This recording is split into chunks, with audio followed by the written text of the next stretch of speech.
اور آپ نے دیکھا ہوگا کہ لاکٹ پر، ہار پہ جو اتنا سا لاکٹ ہوتا ہے نیچے جو، اس پر عورتیں پیار میں نام لکھ لیتی ہیں اور اپنے پتی کے نام کا پہلا اکشر، جیسے کسی کا نام جمیل ہے تو جے بنا لیا، کسی کا نام کریم ہے تو کے بنا لیا، کسی کا نام آصف ہے تو اے بنا لیا، اور اس کو پہنے ہوئے گلے میں لٹکا لیتی ہیں، یعنی میرا پتی میرے دل کے قریب ہے۔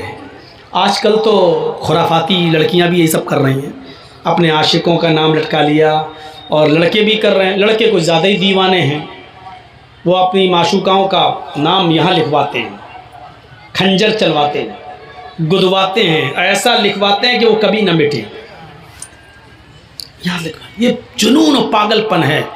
شیخ عبداللہ ابن باز کا فتویٰ اگر آپ اٹھائیں گے تو آپ پڑھیں گے جنہوں نے اپنے جسم کو گدوایا ہے، گدوایا، اپنے جسم پر لکھوایا ہے کھنجر سے، اس سے جو مٹتا نہیں ہے، ایسا آدمی اگر مر جائے تو انہوں نے فتویٰ دیا ہے کہ ایسے آدمی کی نماز جنازہ جائز نہیں ہے، اور ایسے آدمی کو مسلمانوں کے قبرستان میں دفن نہیں کیا جانا چاہیے۔ اتنا سخت فتویٰ دیا ایسے شخص کے بارے میں۔ ہم سوچتے ہی نہیں ہیں کہ ہم کیا کر دیتے ہیں، ہم گدوا رہے ہیں۔ تو ہار چونکہ دل کے بہت قریب ہوتا ہے تو اللہ محمد کو 10 ہار دے گا، مطلب ایسے 10 صحابہ دے گا جو محمد الرسول اللہ کے دل کے بہت قریب ہوں گے، جو نبی کو بہت محبوب ہوں گے، بہت پیارے ہوں گے۔ ایمانداری کے ساتھ بتائیے، کیا ایسے 10 صحابہ نبی کے پاس تھے یا نہیں؟ حدیث کی کتابوں میں ان 10 صحابہ کو عشرہ مبشرہ کہا جاتا ہے، جو اتنے چہیتے تھے، اتنے پیارے تھے محمد رسول اللہ کو کہ اللہ کے رسول نے اسی دنیا میں ایک ایک کا نام لے کر ایک ایک کو جنتی کہا تھا۔ اے ابو بکر تم جنتی، اے عمر تم جنتی، اے عثمان تم جنتی، اے علی تم جنتی، اے سعد تم جنتی، اے سعید تم جنتی، اے ابو عبیدہ تم جنتی، ایک ایک کر کے اللہ کے رسول نے ان 10 صحابہ کا نام اسی دنیا میں لے کر سبوں کو جنت میں جانے کی بشارت دی تھی۔ انہوں نے اتنا دل خوش کیا تھا کہ اللہ کے رسول نے اسی دنیا میں ان 10 صحابہ کو جنت میں جانے کی بشارت دے دی تھی۔ میرے بھائیوں، یہ دل کے بہت قریب تھے۔ ہمارے ہندو بھائی اس منتر کو دیکھیں، ہمارا ارادہ نہیں تھا منتر پڑھنے کا، میں نے تو شیخ نظام الدین صاحب سے بھی کہہ دیا کہ اب منتر نہیں پڑھتا ہوں، میں چھوڑ دیا ہوں۔ آپ کے اس اسکول کے اس مدرسے کے ذمہ دار سے بھی میں نے کہہ دیا تھا کہ اب چھوڑیے منتر انتر میں نہیں پڑھتا ہوں۔ اس کی وجہ یہ ہے کہ منتر بنگال میں پڑھتا ہوں، کیس یو پی میں ہوتا ہے میرے اوپر، اور ہونے کی وجہ بھی ہے کیونکہ ان منتروں کو پڑھنے کے بعد یہ یوٹیوبر جو ہے نا، ان کے جو چینل چل رہے ہیں، ان کے اکاؤنٹ میں جو پیسے آ رہے ہیں، ان لوگوں کی وجہ سے میرے اوپر کیس ہوتا ہے وہاں پر۔